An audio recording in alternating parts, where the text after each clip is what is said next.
Szervusztok, Sikai Edit vagyok, 66 éves, és igazából világéletembe tanultam. És megjött a nyugdíjas kor, elmentem nyugdíjba, és onnantól kezdve már nem tudtam tanulni, mert a nyugdíjban nem tudtam megengedni magamnak azokat az összegeket, ami egy-egy tanfolyamhoz kellene.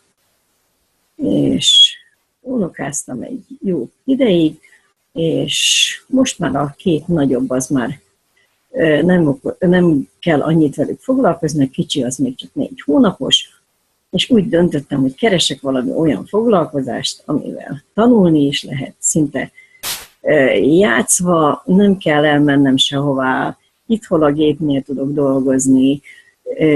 Hát keresgettem. A végén rátaláltam egy cégre, ami nagyon-nagyon tetszett, mert az első pillanattól kezdve tanítanak, és ingyen, ami számomra nagyon megfelelő volt, nagyon szeretem csinálni. Újra kell megtanulnom a számítógéppel foglalkozni, újra kell emberekkel barátságot kötni, megtanulni egyáltalán kommunikálni.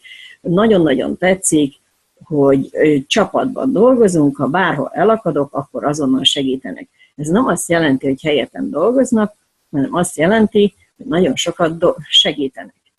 És ez a rendszer, ez a Kairos rendszer, ami a számítógépem tárhelyét veszi bérbe, első pillanattól kezdve fizet, másodszor ingyen ad olyan anyagokat, amiről én csak világéletemben álmodtam, mert ennyi pénzzel sose rendelkeztem.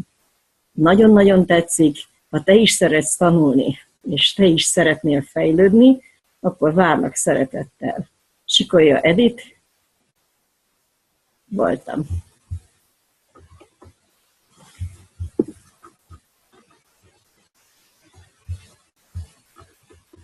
Jaj, de úgy.